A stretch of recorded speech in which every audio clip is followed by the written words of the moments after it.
Become the dragon. The subtext included in the first picture found on the Play Store page. Interestingly enough, that kinda sums up the basis of the gameplay.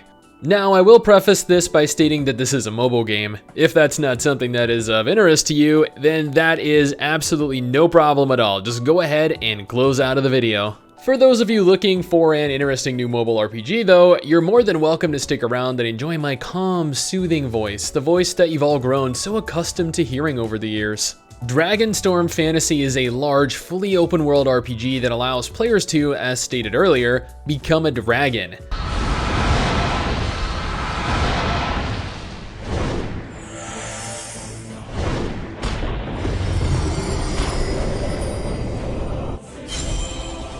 Winter has arrived. Not just any dragon though, no. See, in this game, players are capable of taking the form of several different types of dragons. Yeah, the actual forma, meaning that you're capable of shifting back and forth between both human and dragon forms. This is one of the unique selling points for the game, and it's a large focal point of the story. Before I go any further into detail as to what the game is, I would like to mention that this video is sponsored. If you're interested in playing Dragonstorm Fantasy completely free, you can go ahead and click the awesome link in the description and the pinned comment below. That'll take you right to the download. Now, I played the game for a little while. I wanted to get as much footage as I could and ended up making it to like roughly level 140. I experienced quite a few features unlocked through leveling and continuing through the story, but let's just start off with the leveling aspect first, since that's always a very important if not integral part of every RPG. Leveling can be done in a variety of ways and is more or less painless. Like in the vast majority of RPGs, you take quests, you navigate to your quest target, whether that be killing monsters, delivering delicious pie to hungry townsfolk, or saving adorable little puppies left out cold in the wilderness. There are several kinds of PvE content to partake of though, including various kinds of instance content in the form of dungeons, raids, or even things like Devil's Crossing, which I'm a little guilty of spamming to get additional level ups. There are other cool things too, like Mount Dungeons, Divine Dragon Dungeons, and well, yeah, there are lots of different kinds of dungeons that you can play through. Speaking of the Divine Dragon, I mentioned earlier that you could shift into dragon form, right? This was one of the unique selling points of the game after all. Currently, there are 7 different types of Divine Dragon. The Divine Dragon of Frost, which you actually start off with unlocking, the Divine Dragon of Life, Light, Darkness, Fire, Time, and finally Space. Each dragon gets progressively more powerful as you continue to unlock them, and every dragon has their own unique selection of skills to use, meaning that you'll be required to choose the kind of dragon to shift into wisely. Upon transforming into one of the Divine Dragons, you gain access to new abilities and become significantly more powerful. You're capable of utilizing this form in normal PvE, while out questing in dungeons, or even in PvP. Which, speaking of PvP actually, I happen to jump into some to see how I do. PvP is unlocked at level 130, which definitely took some time to get into. But I figured, you know what? I am a hardcore gamer. I am not scared of PvP at all. I'm gonna just jump right in and kick some ass. Which, okay, so honestly that didn't work out very well because I actually had my ass handed to me as opposed to handing theirs to them. But that was okay. I wasn't really too good at my character anyway. I did shift into my Divine Dragon form in an attempt to survive due to the increased overall power you possess while in that form, but I just wasn't good enough. While I only participated in 1v1 PvP combat, there are much larger scale encounters to participate in. World vs. world, server vs. server, and up to 10,000 vs. 10,000 player battles.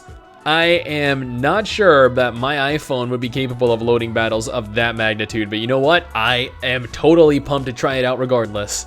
With all this talk about varying types of PvE and PvP, I'm sure you're all wondering about the combat. If you've been watching the video, then you'd have a semblance of an idea as to what kind of combat the game utilizes, which is non-target action combat. You don't need a target to use skills or fight, meaning that you can walk right up to NPCs and just shoot them point blank in the face. Why? Because they asked you to talk to that guy 2 feet from them to complete your quest instead of talking to them themselves. Yeah. I hold a very deep-rooted grudge against NPCs that ask you to do that. Yeah, right. I almost forgot to talk about the classes in game as well. I was just about to mention how I was tempted on multiple occasions to do that to an NPC on my archer, and then I realized, hey, I hadn't even discussed what classes were available yet. There are currently 3 classes as of December 2019. The Greatsword-wielding warrior, the stave-wielding mage, and finally the bow-wielding archer. I went archer because, I don't know, I felt like it'd probably end up much more powerful than the other classes. I'm not sure if I was right or wrong, but suffice it to say, I did enjoy the class I chose. After creating my archer, I had a small tutorial to get through before gaining access to the game, after which I proceeded to buy a bunch of stuff to make myself look awesome. I got an epic mount, some really cool, awesome wings, a brand new imp pet that provided me with some handy buffs, and yeah, well, I figured that was probably more than enough. I wanted to look the part after all, and I felt like that was probably sufficient. Since you'll be spending a lot of time in combat, it'd suck if you couldn't upgrade your gear, right? Right, every RPG has upgrading, including this one. It's honestly easier than in most mobile games I've tried, and like leveling was pretty painless. The stats improved quite significantly, and honestly, if you're not upgrading, you're going to be at a severe disadvantage. Plus, the gear itself looks pretty cool. Finally, I want to talk about the last part of the game that I experienced, autoplay. I know a lot of you were wondering if it was a thing, and yes, it is. I opted to play through most of the game without it because I prefer a more hands-on approach to games, but the feature in specific allows you to leave the game playing while you go off and do something else. This is admittedly kinda handy during times when you need to grind XP, such as earlier when I mentioned I grinded Devil's Crossing for XP. I spent far too long in there, and if it weren't for this feature, well, yeah. Now, to summarize, Dragonstorm Fantasy is an RPG with a heavy focus on story. It allows for the player to shift between both human and dragon forms to grow more powerful and overcome obstacles that would be otherwise impossible to. If this game looks interesting to you and you want to go ahead and download it as mentioned earlier, you can go ahead and download the game completely free using my link in the description in the pinned comment below. But that's just my opinion, my first impression of the game. What do you guys think? Are you looking forward to it? Does it look exciting? Will you try it out or do you even want to? Let me know in the comments below and let's talk about it. Anyway guys, that's it for me. Thanks for watching. Hopefully you enjoyed the video. Don't forget to subscribe for more content like this and I'll see you all next time. Peace!